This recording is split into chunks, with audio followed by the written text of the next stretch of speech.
नमस्कार। सिंह राशिफल के बारे में बात कर रहे हैं और सिंह राशिफल कब का, किस अवधि का? तो हम बात कर रहे हैं संपूर्ण वर्ष 2022 का। जी हाँ, वर्ष 2022 वार्षिक राशिफल। सिंह राशि यदि आपकी है तो ये वर्ष आपके लिए कैसा जाने वाला है, कहां पर उतार चढ़ाव होंगे, कहां पर सावधानी बरतने के संकेत होंगे, कहां पर सौगातें मिलेंगी, कहां पर शुभ संकेत मिलेंगे, शुभ संदेश, शुभ समाचार मिलेंगे, इस बारे में विस्तार से आपको आज के इस वीडियो में मैं बताने जा रहा हूं। हाँ, एक बात जरूर ध्यान रखें, यदि आपकी राशि सिंह राशि के अलावा कोई और है, मेष से लेकर मीन तक, तो भी आपको वो राशिफल मिलेंगे। चाहे आप इस वीडियो को फेसबुक पर देख रहे हो, चाहे इंस्टाग्राम, या फिर आप इस वीडियो को यूट्यूब पर देख रहे हो। फेसबुक और यूट्यूब की प्लेलिस्ट में भी आपको सारे राशिफल जानने को, देखने को, सुनने को मिल जाएंगे। एक सबसे खास बात मैं यहां पर बता दूं राशिफल की शुरुआत में, जो अपने हर राशिफल के वीडियो में आपसे शेयर करता हूं कि ये जो राशिफल होते हैं ये सामान्य स्तर पर होते हैं, सार्वजनिक स्तर पर होते हैं। और इसकी वजह क्या है? तो इसकी वजह यह है कि ये ग्रहों के गोचरों पर आधारित होते हैं। देखिए, यदि किसी इवेंट को एनालिसिस करना है तो उसके लिए बहुत सारी चीजों की जरूरत लगेगी।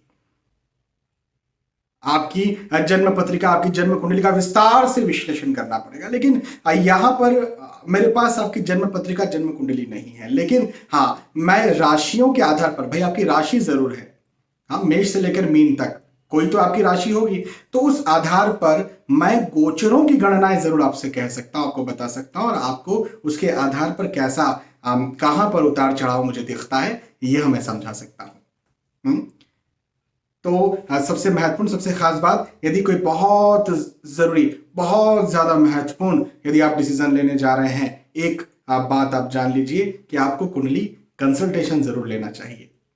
आप विवाह करने जा रहे हैं, कुंडली मिलान जरूर करवाना चाहिए। लेकिन ये एक आप इसे आप सार्वजनिक स्तर पर माने राशिफल को। अच्छा, ऐसा नहीं कि मेरी ही बात है, कहीं पर भी आप राशिफल देखते हो उन्हें सार्वजनिक और सामान्य स्तर पर आपको मानना चाहिए। आगे बढ़ते हैं और जीवन के विभिन्न क्षेत्रों के बारे में बात करेंगे जो कि महत्वपूर्ण होते हैं, जैसे नौकरी, व्यवसाय, प्रोफेशन, धन संपत्ति, परिवार, पारिवारिक स्थिति, स्वास्थ्य, आपकी पढ़ाई, यदि कहीं आप कॉम्पिटिटिव एग्जाम की तैयारी कर रहे हैं तो वो क्या उपाय करने चाहिए, इस बारे में भी आखिर में हम समझेंगे, मैं आपको बताऊंगा। तो सबसे पहले नौकरी, व्यवसाय, प्रोफेशन की बात करते हैं। भाई देखिए, यदि आप व्यवसाय में हैं, यदि आपका प्रोफेशन है, यदि आप पेशेवर हैं, व्यवसायी हैं, दुकानदार हैं, बिजनेसमैन या बिजनेस वुमेन है, तो आपके लिए वक्त निश्चित तौर पर बहुत ही अच्छा वातावरण लेकर के आया है। कहने का मेरा मतलब यह है कि आप इस समय, इस वर्ष बहुत अच्छी और पिछले वर्षों से बेहतर उन्नति कर पाएंगे। अब व्यवसाय में उन्नति का क्या मतलब है, या प्रोफेशन में उन्नति का क्या मतलब है? सीधी बात है, धन का बढ़ना, आय का बढ़ना। भाई आय बढ़ी मतलब व्यवसाय बढ़ा। हाँ, सीधी सी बात है। पहले नंबर पर तो आय के लिए ही व्यवसाय किया जाता है। हाँ, प्रतिष्ठा है, स्टेबिलिटी है, मजा आता है काम करने में, ये सब भी बहुत जरूरी है, लेकिन पहला मकसद तो है आय। तो आय के दृष्टिकोण से मैं बात कर रहा हूं। यदि आप पेशेवर हैं, यदि आप व्यवसायी हैं, तो बहुत अच्छा समय है। यदि आप नौकरी करते हैं तो नौकरी के क्षेत्र में भी मुझे उन्नति के योग दिखते हैं। जी हाँ, पदोन्नति के योग दिखते हैं। आय तो खैर आपकी नौकरी में भी बढ़ेगी, लेकिन आपका स्टेटस, आपका एक स्टेप और आगे बढ़ेगा, आपकी प्रतिष्ठा और आगे बढ़ेगी। एक पद से दूसरे, अनदर, ऊपर वाले पद पर आप जाए, ऐसे योग मुझे बनते हुए नजर आते हैं। अच्छा, इस बीच जॉब भी स्विच आपकी हो सकती है। अब मैं आपको बताता हूं कि वर्ष में मैंने ये अच्छी बातें तो कर दी, लेकिन पूरा वर्ष ऐसा ही रहने वाला है, या किन वर्ष में किस समय आपके साथ क्या होने वाला है, तो मैं आपको समझा देता हूं। मार्च, अप्रैल, मई में यदि आप नौकरी करते हैं तो उन्नति के, पदोन्नति के योग मुझे बनते हुए नजर आते हैं। आय में बढ़ोतरी, आय में वृद्धि के योग बनते हुए नजर आते हैं। लेकिन यदि कहीं आप व्यवसाय करते हैं या प्रोफेशनल हैं, तो आपको फर्स्ट हाफ जो है वर्ष का फर्स्ट हाफ मतलब जून के पहले का जो वक्त है वो आपको कहीं ना कहीं कठिन लग सकता है। हाँ, कहीं ना कहीं कठिन लग सकता है। तो लेकिन सेकेंड हाफ जो है, हाँ, द्वितीय भाग यानी जून के बाद का जो समय है, असली आपके व्यवसाय में नौकरी माफी चाहूंगा, व्यवसाय में या प्रोफेशन में असली जो प्रगति है वो तब होने वाली है, सेकेंड हाफ में होने वाली, द्वितीय भाग में होने वाली है। तो ठीक है, नौकरी, इसलिए मैंने नौकरी और व्यवसाय को अलग अलग करके आप समझाया, लेकिन ओवरऑल ये बात तो मैंने कही कि प्रगति होने वाली है। हाँ, तो ये तो एक बड़ी अच्छी बात है और खुशी की बात है। अब ठीक है, पूरा वर्ष तो जो है वो स्ट्रेट वे में ऊपर नहीं जाएगा, जिगजैग होंगे, लेकिन एक ओवरऑल यदि हम बात करें पूरे वर्ष 2023 में आप गए और 2023 के जनवरी में पीछे मुड़कर आपने देखा कि मेरा 2022 कैसा गया, तो आप कहेंगे प्लस गया, ऊपर गया। अब जिगजैग रहे ठीक है, लेकिन एक ओवरऑल ग्राफ देखा जाए तो ऊपर गया, आप ये कहेंगे। निश्चित तौर पर ऐसा होगा। और मैं ये भी आपसे कह सकता हूं कि यदि पहले कहीं परेशानियां चल रही थी, जैसे बिजनेस में परेशानी चल रही हो या फिर नौकरी में परेशानी चल रही हो, व्यवसाय में परेशानी चल रही हो, पहले यदि कहीं परेशानी चल रही थी तो उनमें भी मुझे खात्मा दिखता है। ये एक बड़ी खुशी की बात है, बहुत अच्छी बात है। और देखिए, नौकरी, व्यवसाय, प्रोफेशन से धन संपत्ति जुड़ा हुआ है, लेकिन धन संपत्ति और भी चीजों से जुड़ा हुआ है, जैसे पैतृक संपत्ति हो गई। हाँ, आप नौकरी, व्यवसाय, प्रोफेशन नहीं भी की बात नहीं भी करें तो जरूरी नहीं कि आपके पास धन संपत्ति इन्हीं से आती है। पैतृक संपत्ति भी तो कोई होता है, कई बार गिफ्ट भी कई लोगों को मिल जाती है। तो पैतृक संपत्ति या फिर यदि हम भूमि या इस प्रकार के बात करें, भवन की बात करें, अचल संपत्तियों की बात करें, तो मुझे ये समय इसमें भी बढ़ोतरी दिखाता है। यदि कहीं आप लंबे वक्त से वाद विवाद में चल रहे हैं पैतृक संपत्ति को लेकर, या फिर आप खुद की संपत्ति है लेकिन उसे लेकर कहीं फंसे हुए, जैसे कई बार फ्लैट कोई लेते हैं और वो काम बिल्डर जो है वो पूरा नहीं करता है, तो ईएमआई भी जा रही है और फ्लैट भी पूरा जो है वो नहीं बन पाया है। तो यदि ऐसी कोई स्थिति बनी हुई है तो ये वर्ष आपको इस दुविधा से भी छुटकारा देगा और इसमें भी आपको प्रगति या फिर सफलता देखने को जरूर से मिलेगी। तो आर्थिक दृष्टिकोण से ये वर्ष आपको उन्नति करवाने वाला है, सीधी सी बात। घर परिवार पारिवारिक स्थितियों की बात यदि हम करते हैं तो देखिए, एक बात मैं जरूर कहूंगा कि वाद विवादों की स्थितियां बन सकती है। अब भाई, जैसे मैंने कहा अभी थोड़ी देर पहले कि आर्थिक स्थितियां आपकी अच्छी में, पैतृक संपत्ति में आपको सफलता मिलेगी यदि कहीं वाद विवाद चल रहा था तो वाद विवाद किससे चलेगा भाई? पैतृक संपत्ति का वाद विवाद परिवार से चलेगा। तो पारिवारिक कहीं ना कहीं मतभेद हो सकते हैं, आर्ग्यूमेंट्स हो सकते हैं। परिवार मतलब जो दूर के परिवार भी हो सकते हैं, कई बार भाई बहन भी होते हैं। तो अब क्या बताएं, अब मतभेद, आर्ग्यूमेंट्स अच्छी बात नहीं होती है।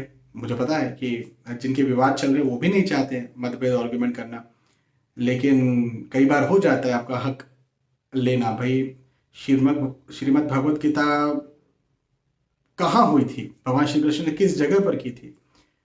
तो चाचा और ताऊ के बेटे जो थे ना, पांडव और कौरव, तो इन्हीं के बीच में हुई थी। यही संपत्ति चाहते थे, अपना हक चाहते थे पांडव।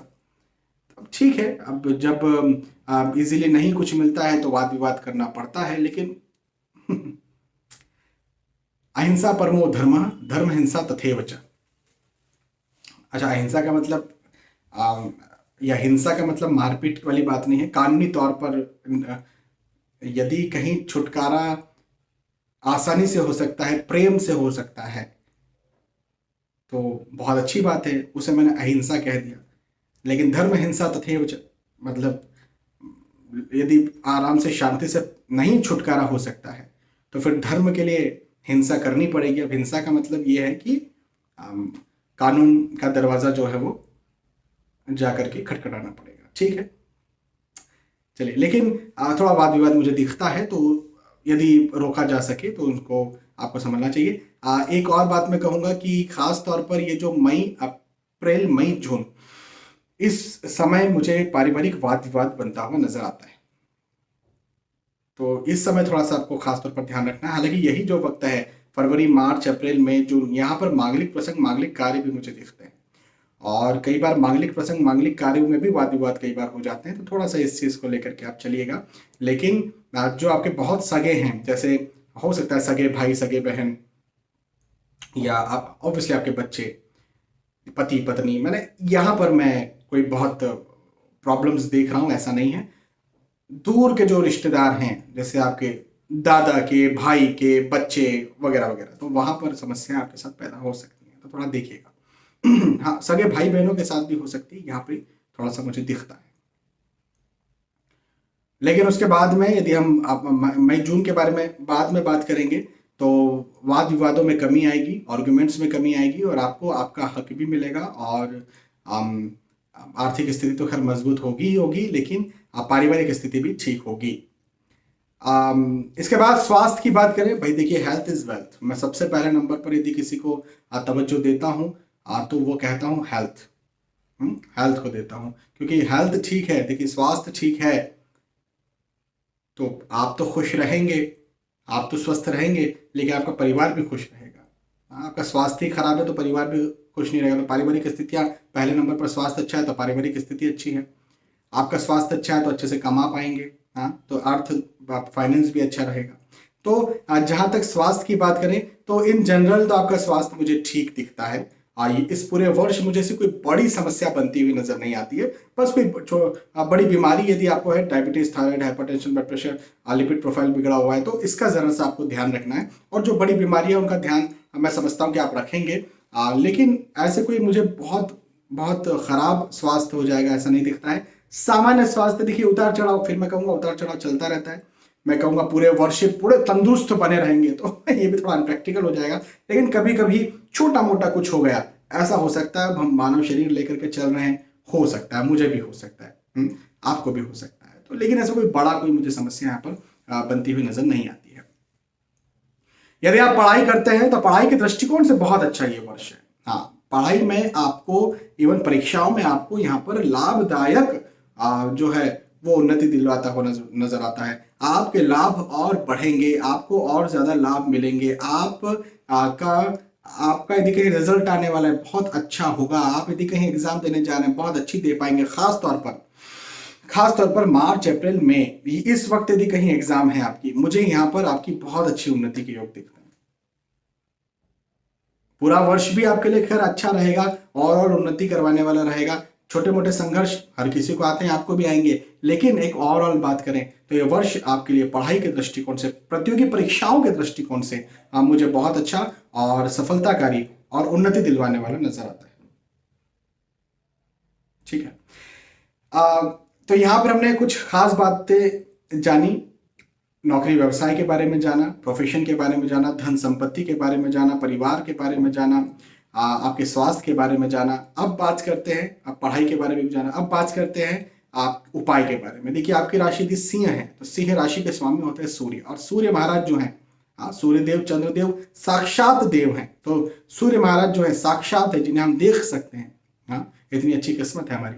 तो आप जो है वो हर रोज सुबह के वक्त सूर्य देवता को जल जरूर से चढ़ाएं। चढ़ाना ही चाहिए आपको सूर्य देवता का जल सुबह। अब सूर्य जल चढ़ाने का समय क्या है? तो भाई बहुत सीधी सी, कोई बोलते 7:30 बजे के पहले, कोई बोलते 8 बजे के पहले, कोई बोलते 11 बजे के पहले, कोई बोलते सुबह ब्रह्म मुहूर्त में 4 बजे 5 बजे। मैं आपको एक बात बताता हूँ, सूर्य देवता का जल चढ़ाने का सबसे अच्छा समय तब है जब आप सूर्य देवता को अपनी आंखों से बहुत आसानी से देख पाए, आपकी आंखों कोई समस्याएं ना हो। सीधी सी बात। अब ठंडियों में कोई सा समय हो जाएगा, गर्मियों में कोई सा समय हो जाएगा, तो आप तो बस इस बात को ध्यान रखें, मैं सूर्य देवता को अपनी आंखों से बिना किसी समस्या के, बिना पलकों को झपकाए या आंखों को प्रेशर दिए देख पा रहा हूं और मेरी आंखों को सुकून मिल रहा है, उस वक्त सूर्य देवता को मुझे जल चढ़ाना चाहिए। सीधी सी बात। तो ये आप एक कार्य करिए, सूर्य देवता के 12 नाम आप जो है वो लीजिए जल चढ़ाते चढ़ाते। ये बहुत अच्छा एक उपाय होगा आपके लिए रोज करने के लिए। ठीक है, और बिल्कुल महिलाएं भी चढ़ा सकती हैं, पुरुष भी चढ़ा सकते हैं। हाँ, ये धार्मिक मान्यता है कि महिलाओं के जो दिन होते हैं मासिक धर्म के, आप 6, 7, 5 दिन, जो भी, जब तक तबीयत ठीक नहीं है तब तक नहीं करना चाहिए। उसके अलावा धार्मिक मान्यता के अनुसार बिल्कुल पूजा पाठ कभी भी की जा सकती है, सूर्य देवता का जल चढ़ाया जा सकता है। ठीक है, बहुत बहुत धन्यवाद। आपके लिए मैं प्रभु से प्रार्थना करता हूं कि ये वर्ष 2022 आपके लिए बहुत उन्नतिप्रद हो। स्वास्थ्य, परिवार, पैसा, फाइनेंस, नौकरी, व्यवसाय, कैरियर, आपकी पढ़ाई, सारे दृष्टिकोण से आपको उन्नति करवाने वाला हो। बहुत बहुत धन्यवाद। जय श्री राम।